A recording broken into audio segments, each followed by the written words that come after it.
Personal na nagtungo sa tanggapan ni Land Transportation Office Chief Assistant Secretary Marcos Lacanilao ang mga biktima nitong Biyernes, December 5, kung saan itinuro ng mga ito ang 3 tao na nanghingi sa kanila ng pera. Base sa pag-iimbestiga ng LTO, napag-alaman na kawani ng Traffic Safety Division ng ahensya ang 2 empleyado at gwardiya na inirereklamo.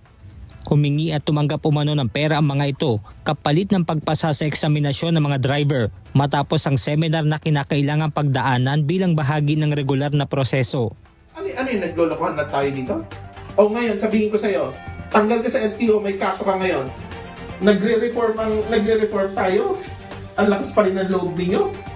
Sige, anahan nyo sila. Natin, tanggalin sa LTO at kagad tong 2, tas kasuhan.